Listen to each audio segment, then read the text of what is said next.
長毛都係蝕底在呢度啫嘛，即係佢會上到身啫嘛，即係咁樣。以前佢冇所謂。係啊係啊，即係以前就即係。你捉佢破產咩？長毛係咪？係啊係啊，兩袖清風啊！不過而家佢都係，但係而家即係孭咗啲元個位就即係稍比較困難啲啦嚇。咁但係我即係我睇單，我覺得令到睇嘅人會對個社會好犬儒咯。嚇，即係原來有錢就可以咁樣嘅。係咁就係即係另外講即係嗰個阿 Ava 嗰單嘢啦。其實就係話，其實我上個禮拜亦叫人幫阿 Ava 投票，因為新人王。但係因為其實有一個網友令我好感動，因為佢太過熱心啦，喺網度呼籲。咁而家咧似乎咧，我哋同 TVB 拗緊氣喺度 ，TVB 日日倒600票落去，即係咁樣。做咩事倒600票落去？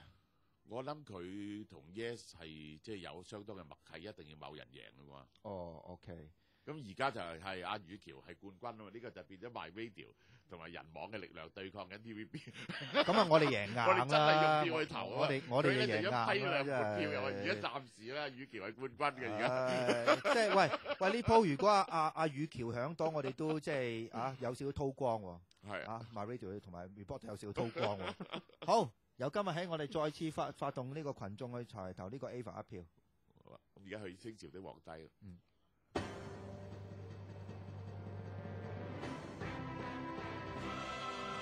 簫鼓聲中，清朝的皇帝。唔緊要，繼續講埋 Ava， 我哋繼續講埋 Ava 少少。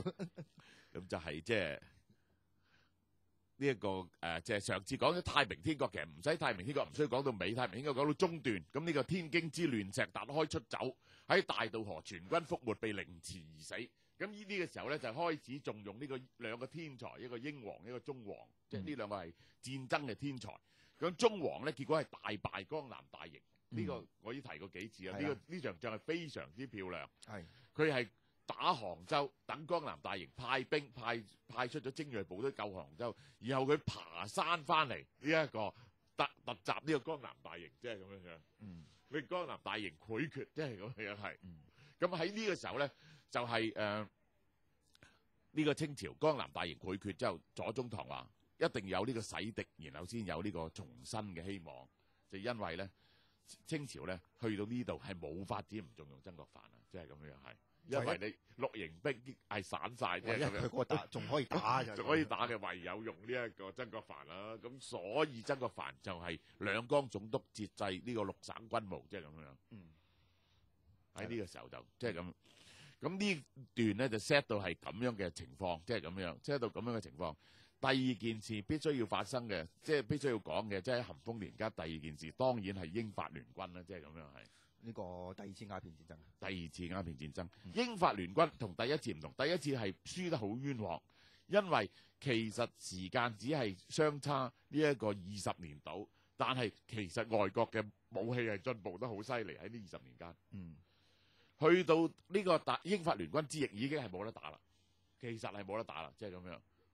佢好似係咪阿曾格林沁同佢打一次就跟住係喺百里橋全軍覆沒，即係咪揾啲蒙古騎兵即係衝人哋啲機關槍？衝人哋，因為其實佢唔係唔知對方有槍，但係以前啲槍唔能夠發得咁密噶嘛。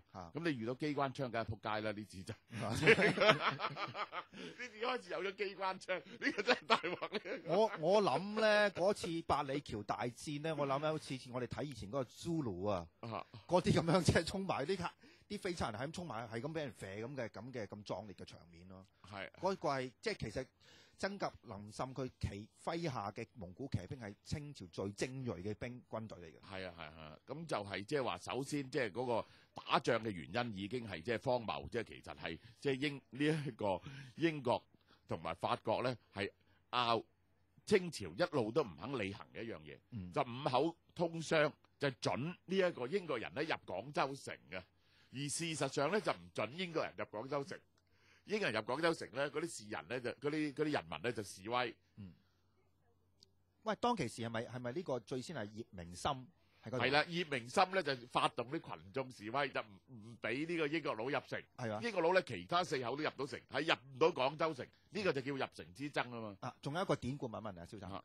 葉明琛當其時係咪擺咗個史通鎮？咁呢個就好出名嘅啦。我曾經第一講過葉明琛，兩廣總督呢個人係進士出身，咁佢咧就係清清朝嗰啲香港總督要去見佢，佢堅決拒絕唔肯見，你知唔知啊？係一定要堅決唔肯見人嚟，見到鬼佬呢個係唔得嘅。第二咧就係鬼佬同佢講乜嘢嘢，佢都係唔堅決唔 Q 聽嘅。咁呢個係話不可理喻在咩嘢咧？就係後來咧就係咁清最後咧就係兩樣嘢之爭，一個咧就入城，一個就換約。換約咧就即係話咧個約到期啦，清朝咧即係英國咧就想增加到14口通商，要同佢傾，佢根本咧就拒絕傾。咁拒絕傾咧，咁就加埋有啲小衝突啦，即係阿羅號事件啊，即係有人喺香港落整啲毒麵包想毒死呢個英國佬港督啊，即係發生呢咁嘅minor 嘅衝突啦。咁但係到最後嚟講，呢一個葉明琛咧，即係我哋覺得係即係非常之不可理喻嘅人咧，就係因為呢一個英國明知佢會打噶啦，咁嗰啲人叫佢。喂，你準備打啦！你一係就同佢講和，佢堅決拒絕同英國佬講和，唔肯同英國佬對膽，因為我係翰林出身嚟噶嘛，我係兩港總督好大官噶嘛，我唔會同啲英國佬傾嘅。咁你係咪籌備戰爭咧？佢又唔籌備戰爭，你知唔知啊？又唔肯籌備戰爭，叫派啲軍隊入城守啦，唔肯派啲軍隊入城守，你知唔知啊？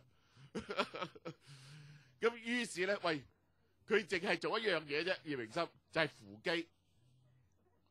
大家知道啦，即係咩叫扶乩啦？即係支筆自己寫啲字出嚟，請呂祖登壇嚟到扶乩啦，扶到18無事喎。哇，18無事，佢話得啦，唔 Q 使你啦，18就無事噶。咁後來啲廣東人話：哦，原來咁，即係16咧就圍城，17咧就攻城，18咧就無事啦，因為已經廣州已失陷咗。個城上邊咧，淨係做一樣嘢，就擺屎桶陣啊，令到英軍啲炮咧會唔響。唔係，我以為咧揾啲屎桶去倒佢，亦都唔係斜住英軍啲炮聽。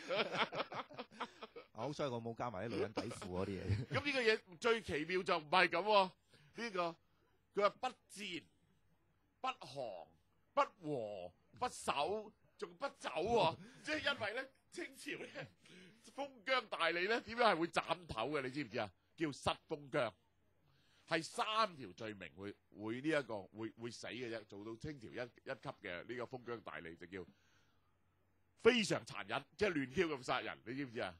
貪豪到不得了，貪污到咧即係離晒大譜。第4就叫失封疆，你負責守廣州，廣州失咗，咁樣咧你就要斬頭，咁有權會斬頭。廣州鬼佬已經入咗城，控制咗兩個總督府，佢喺總督府附近走嚟走去，你葉明琛我啲民居匿埋唔走啊！依喺廣州城入邊，因為佢一走咧真係冇咩。但係最後咩俾人捉咗去加爾各答？結果咪就俾呢個英國佬梗係人工服務就捉 Q 咗佢啦，即係咁樣流放加爾各答啊！去咗加爾各答，咁去加爾各答佢帶埋個廚師去，點知咁開頭呢個廚師咧就係帶咗啲中國食物去，就繼續煮嘢俾佢食，佢都食到。跟住咧個廚師都硬翻，終於個廚師硬咗翻嚟搭船翻咗嚟中國，剩翻佢一個喺度。呢個大鑊開始就冇嘢食，就要食鬼佬啲嘢，佢根本食唔到落去，要食牛扒啊、食麵包啊、食牛油啊，牛扒都好腥嘅呢啲，唔使食咖喱啊！佢自己仲喺作詩喎，即係嗰陣自稱海上蘇武。咁呢個不戰不和不降不守不走啊嘛，呢條友係真係無理可喻咧。唉，歷史嘅荒謬劇呢個真係。咁其實呢一個咸豐都有同樣嘅問題。其實咸豐最大嘅問題，佢即係佢所爭嘅嘢咧，佢同埋道光唔同，唔係原則性問題嚟，嗰度大鑊啊！點解道光抵死過佢咧？就因為道光嗰場仗可以唔輸，咸豐場仗咧就非輸不可啦。到呢個時候咧，人哋有鐵甲船啦，有機關槍啦，你而家大 Q 劃啦，你明唔明啊？但係咧，咸豐所爭嘅嘢，咸豐係冇辦法只和得，因為最大鑊嗰樣嘢咧就係一和咧，英國佬咧就要入宮去見佢，佢係好似鄉下人咁。好怕見到鬼佬，好驚，你知唔知啊？同埋第一，你諗到見到鬼佬咧，佢已經瞓唔着覺。呢個叫恐陽症。啊，孔陽